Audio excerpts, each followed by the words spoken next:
Hi guys, welcome to Cricket Chat with Venkatesh. So India's grand victory against Australia, అది మీకు sync in అయిందా?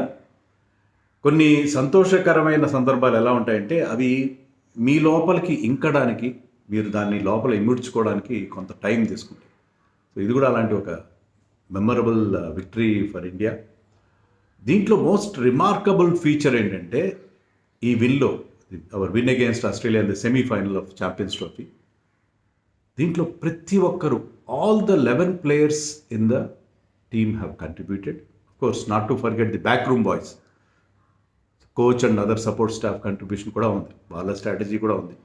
The master stroke ఏంటంటే నలుగురు స్పిన్నర్స్తో వెళ్ళడం, ఇద్దరు పేసర్స్తో వెళ్ళడం, అది చాలా పెద్ద డేరింగ్ స్టెప్. అది బ్రహ్మాండంగా అది ఫలించింది ఆ టాక్టిక్. సో అందుకని we have to give credit to Gautam Gambhir అనుకో and also the 11 players who were on the field.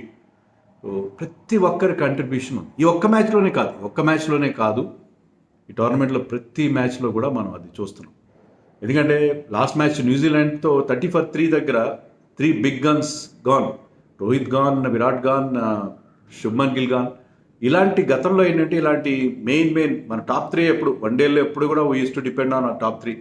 ఒకప్పుడు శిఖర్ ధవన్, రోహిత్, విరాట్ కోహ్లీ, అంతకుముందు ఇంకా ముందుకెళ్తే మీకు సచిన్, సెహ్వాగ్ అండ్ సౌరవ్ గంగూలీ, ఇలా ఉండేది మన నేచర్. కానీ ఇప్పుడు ఏంటంటే ఇప్పుడు ఎవ్రీబడీస్ కంట్రిబ్యూట్. 30 for 3 దగ్గర నుంచి మన మిడిల్ ఆర్డర్ మనని ఒక మంచి సేఫ్ టోటల్కి తీసుకెళ్ళడం అక్కడ చూసాం. ఇక్కడ కూడా అలాగే ఉంది. దీంట్లో ప్రధాన కారణం ఏంటంటే ఈ టీంలో బౌలింగ్లో 6 టాప్ క్లాస్ ఆప్షన్స్ ఉంటే 6 బౌలర్స్ కూడా 10 overs చేయగలరు. All 6 of them. ఏ టీంకి లేని ఒక అద్భుతమైన ఒక ఫెసిలిటీ ఏంటంటే మనకి టీంలో ఉన్న 6 బౌలర్స్ కూడా 10 overs చేయగలరు. దాంట్లో మీరు ఎవరు చేసిన 10 overs ఆడించవచ్చు, ఎవరు పోయే బౌలర్ కానీ కాస్త తక్కువ ఓవర్లు ఇవ్వచ్చు. అలాంటి వెసులుబాటు వేరే టీమ్స్కి లేదు. ఇంకోటి బ్యాటింగ్లో మీకు డెప్త్, నెంబర్ 8 దాకా బ్యాటింగ్ డెప్త్ ఉంది. ఓకే, మీరు అనొచ్చు 2023 వన్డే వరల్డ్ కప్ అప్పుడు కూడా మన టీం చాలా బాగుంది, కానీ ఆ టీంలో 5 బౌలింగ్ ఆప్షన్స్ ఉన్నాయి, 6 బౌలింగ్ ఆప్షన్ లేనే లేదు. బ్యాటింగ్లో కూడా 4 టెయిల్ ఎండర్స్తో వెళ్ళాము. Batting ends used to end at 7 there. కానీ ఇక్కడ నెంబర్ 8లో Jadeja coming in at number 8, బోల్డ్ అంత డెప్త్ ఉంది. సో అందుకని అందరు కాంట్రిబ్యూట్ చేశారు ఈ మ్యాచ్లో. చూడండి ప్రతి ఒక్కరు, Virat Kohli of course prime contribution, player of the match, most deserving, దాంట్లో ఎలాంటి సందేహం లేదు. It was Virat Kohli's chase. Virat Kohli mastered one more chase like he has been doing for more then 100 times in his 300 match ODI career. అది కరెక్టే, విరాట్ కోహ్లీ చేసిన chase అనేది మనం దానికి క్రెడిట్ ఇవ్వాల్సింది. దాంతోపాటు ప్రతి ఒక్కరి కాంట్రిబ్యూషన్ కూడా ఉంది. అందరిది చెప్తాను. Virat Kohli contribution of course singles తీయడం, 5 బౌండరీలు, 64 సింగిల్స్, 2s తీయడం, అతను కొట్టిన ప్రతి షాట్కి రన్ వచ్చింది. గతంలో ఏంటంటే స్పిన్నర్స్ వస్తే కొద్దిగా డైరెక్ట్గా ఫీల్డర్కి వెళ్ళడం, డాట్ బాల్ ప్రెషర్ ఉంటుంది. ఇప్పుడు అట్లా కాదు, ఈజీగా he was able to find the gaps because ఆ బ్యాక్ ఫుట్ ప్లే, లేట్గా ఆడడం, దానివల్ల అతను he was getting those. So మంచి ఫుల్ దీంట్లోకి వచ్చేసాడు. ఎందుకంటే ఒక సెంచరీ, ఒక 80 ఉందంటే ఈ టోర్నమెంట్లో ఆడిన 4 matchలో Virat Kohli is back to form. అది danger bells for other teams కదా. అండ్ అతను ఫీల్డింగ్ కూడా అద్భుతంగా చేశాడు, మంచి క్యాచ్లు పెట్టాడు, గ్రౌండ్ ఫీల్డింగ్ కూడా అద్దరు కొట్టేశాడు Virat Kohli. So Virat Kohli yesterday was in great shape and great mood. దాంట్లో ఎలాంటి సందేహం లేదు. నిన్న కూడా చెప్పాను, విరాట్ కోహ్లీ క్రీజ్లోకి రావడం అతను బాడీ లాంగ్వేజ్, కానీ the way he started middling the ball right away, మొదటి బాల్ నుంచి అతను మిడిల్ చేయడం, గ్యాప్స్ ఆటోమేటిక్గా రావడం, ఇది చూస్తే అర్థమైపోయింది విరాట్ కోహ్లీ డే ఈరోజు అని చెప్పి. Virat Kohli's contribution was number 1 దాంట్లో. అంటే నేను చెప్తున్నంతా అదే ఆర్డర్ అని కాదు, చెప్తాను అందరి గురించి మాట్లాడు. నెక్స్ట్ నాకు షమీ పర్ఫార్మెన్స్ కూడా అద్భుతంగా నచ్చింది. నేను నిన్న కూడా చెప్పాను, షమీ బుమ్రా లేని లోటు తీర్చాడు. స్టార్టింగ్లో ఓపెనర్ వికెట్, కార్నర్ వికెట్ ఇవ్వడం ఏంటి, తర్వాత వచ్చి డేంజర్ మ్యాన్ స్టీవ్ స్మిత్, ఇప్పుడే లేటెస్ట్గా వార్తలు వస్తున్నది, రిటైర్మెంట్ ప్రకటించాడు. సో స్టీవ్ స్మిత్ టీంని గెలిపించి రిటైర్ అవ్వకుండా, అంటే వరల్డ్ కప్ ఫైనల్కి వెళ్ళి రిటైర్ అవ్వకుండా ఆపగలిగింది షమీ. అప్పుడు వికెట్ తీయకపోతే ఖచ్చితంగా ఒక పెద్ద స్కోర్కి వెళ్ళిండు. షమీ తీసిన వికెట్ అది లో full toss, but I think he was aiming and yorker. లో ఫుల్ టాస్ అయింది, అది టోటల్గా మిస్ అయిపోయాడు స్టీవ్ స్మిత్. సో షమీ ఇచ్చిన వికెట్ చివరిలో వచ్చి మళ్ళీ మరొక వికెట్ తీశాడు, జాంపా వికెట్ తీశాడు, 3 wickets. సో షమీ ఎలా అయితే బుమ్రా ఆ రోల్ ప్లే చేసేవాడు all 3 phases of the game, స్టార్టింగ్లో, మిడిల్ ఓవర్స్లో, డెత్లో, అలాగే 3 చోట్ల 3 wickets తీయడం, కీ వికెట్స్ తీయడంతో I think Shami bowled beautiful. యాక్చువల్గా స్టీవ్ స్మిత్ క్యాచ్ కూడా పట్టుండి బాగుండేది, పట్టుండి ఇంకా బ్రహ్మాండంగా ఉండేది. కోర్స్ ట్రావిస్ హెడ్ కూడా మోస్ట్ డిఫికల్ట్ క్యాచ్ జస్ట్ అతను మునివేళ్ళని తాకి వెళ్ళిపోయింది స్టార్టింగ్లో. But Shami bowled beautifully full రిథంలోకి వచ్చినట్టుగా ఉన్నాడు. So he was getting that seam position, ఎప్పుడు ఆ seam position right seam position ఉంటుంది and he was in full rhythm. So Shami తర్వాత Shreyas Iyer is having a wonderful tournament like the world కప్లో కూడా ఇలాగే కన్సిస్టెంట్గా ఆడాడు. ఫస్ట్ 2 మ్యాచ్లో హాఫ్ సెంచరీలు, ఫస్ట్ వరుసగా బాగానే ఆడుతున్నాడు ఈ టోర్నమెంట్లో. అండ్ ఇక్కడ మీకు ఆ క్రూషియల్ పార్ట్నర్షిప్, ఆ 91 runs partnership between him and Kohli, అది చాలా చాలా ఇంపార్టెంట్ కాంట్రిబ్యూషన్. అతను కూడా 4-5 బౌండరీలు కొట్టాడు, 3 4 కొట్టాడు. అతని 45 రన్స్లో 3 4 మాత్రమే కొట్టాడు, మిగతా అన్ని సింగిల్స్ తీశాడు. సో చాలా రిస్క్ ఫ్రీ క్రికెట్. వాళ్ళిద్దరూ ఆ రిస్క్ ఫ్రీ క్రికెట్ ఆడి ఫస్ట్ 2 వికెట్స్ పడిన తర్వాత ఆ స్టేజ్లో వికెట్ పడితే మన పరిస్థితి వేరుగా ఉండేది, ప్రెషర్ ఉండేది. ఇక్కడ ఆస్ట్రేలియా అలాంటి అవకాశం దొరికితే వాళ్ళ విన్నింగ్ మూమెంట్స్ క్యాప్చర్ చేస్తారు. వాళ్ళకి ఆ విన్నింగ్ మూమెంట్ ఇవ్వకూడదు. సో వాళ్ళ వికెట్ రావట్లేదు, ఏం చేసినా రావట్లేదు. ఇద్దరు కూడా అలాగా క్రీజ్కి అతుక్కొని ఉన్నారు. సో చాలా చాలా చాలా రెస్ట్రైన్డ్ ఇన్నింగ్స్. శ్రేయస్ అయ్యర్ అంత రెస్ట్రైన్గా ఆడాడు, కానీ ఆడాడు. ఈ ప్లేడ్ వితౌట్ రిస్క్ ఫ్రీగా 45 రన్స్ చేయడం అనేది శ్రేయస్ అయ్యర్ వన్స్ అగైన్ ఈ టోర్నమెంట్లో is been a wonderful performer throughout. And Akshar Patel 27 runs చేశాడు, కానీ చాలా ఇంపార్టెంట్ రన్స్ అవి. ఎందుకంటే అతని 44 runs partnership with Virat Kohli. So అక్కడ ఏంటంటే విరాట్ కోహ్లీ సింగిల్స్ మాత్రం తీస్తున్నాడు, ఇతను is mixing caution with aggression. కొన్ని బిగ్ హిట్స్ కొట్టి బౌలర్స్ని కాస్త ఇబ్బంది పెట్టి, సో అక్కడ రన్ రేట్ని within our limit below 6 ఉంచడంలో అతను చాలా చాలా ఇంపార్టెంట్ రోల్ ప్లే. ఎక్కడైనా బ్యాటింగ్ చేస్తున్నాడు, అలాగే పవర్ ప్లేలో బౌలింగ్ చేస్తాడు, ఎక్కడ పట్టినా బౌలింగ్ చేస్తాడు. అండ్ ఈ took that crucial wicket of Maxwell ఒక 6 కొట్టాడు, ఒకరు 3-4 బిగ్ హిట్స్ కొట్టాడు అనుకోండి, చిన్న స్కోర్ చేసి ఉండొచ్చు మ్యాక్స్వెల్, చేసి ఉండేవాడేమో ఒక 20 రన్స్ అయినా. కానీ ఆ 20 రన్స్ చాలా క్విక్ ఫైర్ 20 రన్స్ చేస్తాడు. సో మ్యాక్స్వెల్ని అవుట్ చేయడంతో ఒక 20 రన్స్ దాకా స్కోర్ని తగ్గించగలిగాడు, 264 కట్టడి చేయగలడు. మ్యాక్స్వెల్ ఒక 6 కొట్టిన తర్వాత కూడా ఎలాంటి అక్కడ ఈ stuck to his line and length perfectly ఆ యాక్యురసీ మెయింటైన్ చేసి ఈ got him clean bowled. So Axar Patel contribution tremendous, every మ్యాచ్లో అతను కాంట్రిబ్యూట్ చేస్తూనే ఉంటాడు. తర్వాత అఫ్కోర్స్ వరుణ్ చక్రవర్తి గురించి చెప్పేదే ఉంది. వరుణ్ చక్రవర్తి ఈజ్ ఎవర్ ఎక్స్ ఫ్యాక్టర్. మీకు ఎక్స్ ఫ్యాక్టర్ ప్లేయర్ ఎవరంటే వరుణ్ చక్రవర్తి టీంలో. సో ట్రావిస్ హెడ్ మనకి ఎంత పెద్ద హెడ్ ఏకో తెలుసు, దాన్ని అతను వచ్చి రావడంతోనే పవర్ ప్లేలోనే అతను వికెట్ తీయడం. సో అది పెద్ద టర్నింగ్. ట్రావిస్ హెడ్ ఉన్నంత వరకు Australia was right on top, కానీ ట్రావిస్ హెడ్ వికెట్ ఎప్పుడైతే వరుణ్ తీశాడో అక్కడ మనం మళ్ళీ మ్యాచ్లోకి బ్రహ్మాండంగా కంబ్యాక్ అయ్యాం. అండ్ ఈ కేమ్ బ్యాక్ టు ద బార్షెస్ కూడా కొన్ని బిగ్ హిట్స్ కొడుతున్నాడు. సో తన చివరిలో వచ్చి ఇలా రన్స్ కూడా 10 ఓవర్స్లో జస్ట్ 49 రన్స్ ఇచ్చాడు. సో స్క్వీజింగ్ రన్స్ అది కూడా చేశాడు Varun Chakravarthy. Was once again very very impressive. So అతను కూడా అందరు స్పిన్నర్స్ బాగా బౌలింగ్ చేస్తారు. And next Jadeja last England టూర్లో కానీ ఇక్కడ కానీ బౌలింగ్ చాలా చాలా మంచి బౌలింగ్ చేస్తాడు. బ్యాటింగ్లో అతనికి పెద్ద ఛాన్స్ రావట్లేదు, బౌలింగ్ మాత్రం అద్దరు కొట్టేస్తాడు. లాస్ట్ మ్యాచ్లో బాగా టర్న్ అయింది అతని బాల్, ఇక్కడ అంత టర్న్ కాలేదు, కానీ మధ్యలో వచ్చి క్రూషియల్గా 2 వికెట్స్ తీశారు. మానస్ లబిషేన్ అండ్ స్టీవ్ స్మిత్ ఒక 50 రన్ పార్ట్నర్షిప్ చేశారు. ఇద్దరు చాలా డేంజర్ ప్లేయర్స్. ఈ స్లో వికెట్ మీద వాళ్ళిద్దరు ఉంటే ఏంటంటే వాళ్ళు ఒక ప్లాట్ఫామ్ క్రియేట్ చేసిన తర్వాత మ్యాక్స్వెల్, జాష్ ఇంగ్లీష్ లాంటి వాళ్ళు వచ్చి దాన్ని పెద్ద స్కోర్కి తీసుకెళ్ళే అవసరం. కానీ మానస్ లబిషేన్ అవుట్ చేశాడు, ఎల్బిడబ్ల్యూ అవుట్ చేశాడు, అతన్ని కంప్లీట్గా బ్యాంబూజులు చేశాడు. తర్వాత జాష్ ఇంగ్లీష్ ప్లేడ్ ఆ బాల్ కొంచెం ఆగి వచ్చింది, సాఫ్ట్ డిస్మిసల్. సో ఆ 2 వికెట్లు విత్ ఇన్ నో టైం వెంటనే 2 వికెట్లు తీశాడు. అక్కడ బ్రేక్స్ పడింది. సో జడేజా ఎప్పుడు కూడా ఇంపార్టెంట్ రోల్ ప్లే చేస్తాడు. సో జడేజా కాంట్రిబ్యూషన్ అది.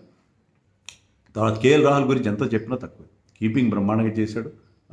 కానల్ లో క్యాచ్ పెట్టాడు. అతని డిఆర్ఎస్ జడ్జ్మెంట్ బాగుంటుంది. అలాగే లాస్ట్లో బ్యాటింగ్కి వచ్చి విరాట్ కోహ్లీ సింగిల్స్ తీస్తున్నాడు, అతను ఆ స్టైల్లో వెళ్తున్నాడు.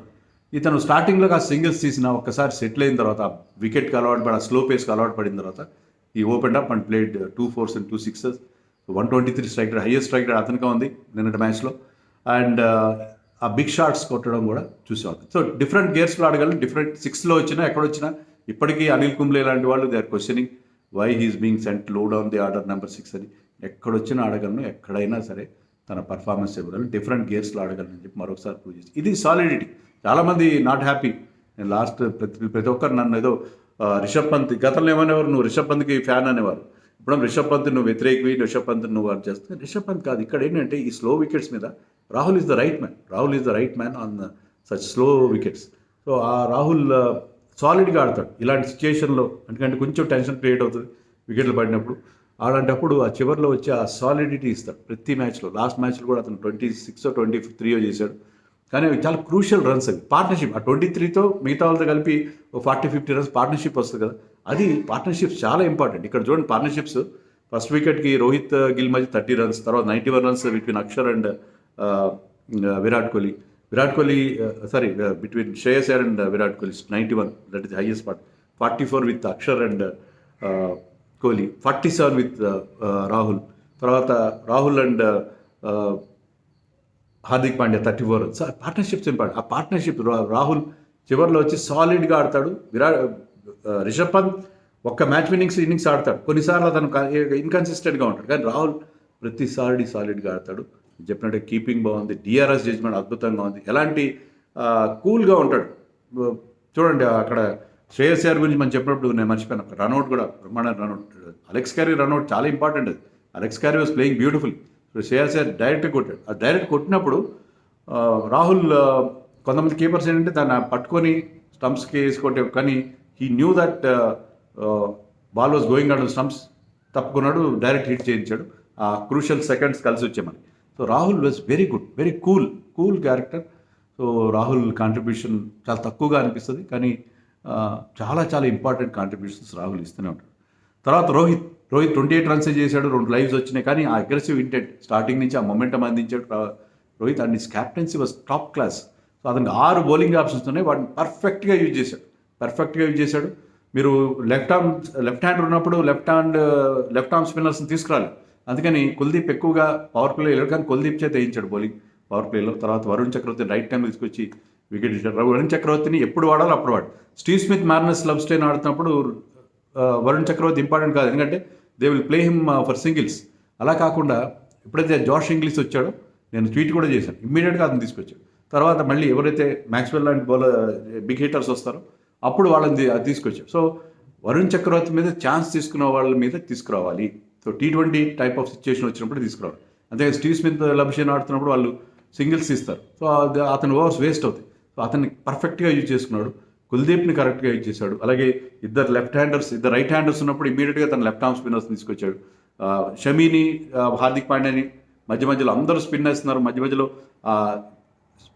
స్పీడ్ వేరియేషన్ కూడా ఉండాలి, అందుకని వాళ్ళని కూడా తీసుకొచ్చాడు. ఫాస్ట్ బౌలర్స్ కూడా పర్ఫెక్ట్గా తన 6 బౌలర్స్ని అద్భుతంగా రొటేట్ చేశాడు.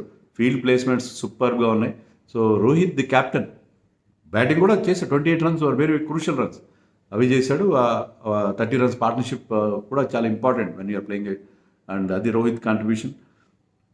హార్దిక్ పాండ్యా కొన్ని రన్స్ ఇచ్చుండొచ్చు ట్రావిస్ హెడ్కి, బట్ ఎప్పుడెప్పుడైతే ఆ తర్వాత మంచి బౌలింగ్ చేశాడు. లాస్ట్ ఓవర్లో వికెట్ తీసి ఇండియా మరొకసారి అందరినీ ఆల్అౌట్ చేసిన ఘనత మిగిల్చాడు. సో ఆ క్రూషియల్ ఓవర్స్ వేస్తాడు, డిఫికల్ట్ ఓవర్స్ వేస్తాడు, కొద్దిగా రన్స్ ఇచ్చినా కూడా ఈ బౌల్డ్ వెరీ వెల్. ఈ లాస్ట్ మ్యాచ్లో ఈ మ్యాచ్లో చాలా మంచి బౌలింగ్ చేశాడు హార్దిక్ పాండ్యా. డెఫినెట్లీ ఒక థర్డ్ సీమర్ లేడు, మనకి ఒక స్పెషలిస్ట్ సీమర్ లేడన్న లోటుని బాగా తెచ్చిన. అలాగే చివరిలో వచ్చి అతను కొట్టిన mighty hits, lusty 3 hits for 6, అవి మన టార్గెట్కి విషయంలో మనకి ఎలాంటి ప్రెషర్ లేకుండా చేసాయి. సో అది అతని కాంట్రిబ్యూషన్. కుల్దీప్ కాంట్రిబ్యూషన్ లేదు అని ఎవరో కామెంట్ కూడా చేశారు. నెక్స్ట్ మ్యాచ్లో హర్షత్ రాణా నాడించారు కుల్దీప్ కాంట్రిబ్యూషన్ ఎందుకు లేదు? పవర్ ప్లేలో వచ్చి ట్రావిస్ హెడ్ రెచ్చిపోయి ఆడుతున్నప్పుడు he has given 11 runs in his 2 overs in power play when Travis Head was going all guns blazing. So అలాంటి టైంలో 11 runs మాత్రం ఇచ్చాడు. హీ బౌల్డ్ ది 8th ఓవర్లో ఒక 6 కొట్టాడు ట్రావిస్ హెడ్ కరెక్ట్, కానీ మిగతా 5 డాట్ బాల్స్. అందుకే వరుణ్ చక్రవర్తి మీద కూడా ఛాన్స్ తీసుకున్నాడు. ఏంటంటే పవర్ ప్లే ముగిసిపోతుంది, తర్వాత స్పిన్నర్స్ రెచ్చిపోతారు, అందుకని ఆ ఓవర్లో 6 runs వచ్చాయి, ఒకే ఒక 6 వచ్చింది, మిగతా 5 డాట్ బాల్స్.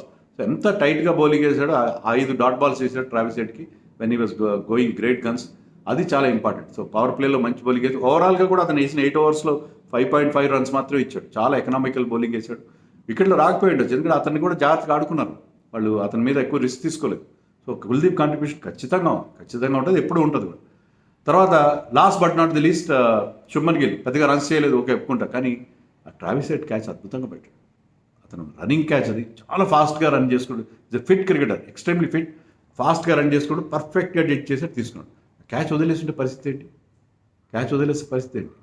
మనం చూసాం, రషీద్ ఖాన్ వదిలేసాడు ఆఫ్ఘనిస్తాన్లో ట్రావిస్ హెడ్ క్యాచ్, అతను చాలా ఎర్లీ ఇన్ ది ఇన్నింగ్స్ ఈ వెంట స్కోర్ 59 నాట్అవుట్, మ్యాచ్ రద్దయిపోయింది, అది వేరే విషయం. సో ట్రావిస్ హెడ్ క్యాచ్ అక్కడ పట్టుకోవడం, అది Shubman Gill contribution. Everybody contributed to this win. అందుకే విన్ చాలా స్వీట్ విన్, చాలా చాలా స్వీట్ విన్. మరి మీరేమనుకుంటున్నారు కామెంట్స్లో?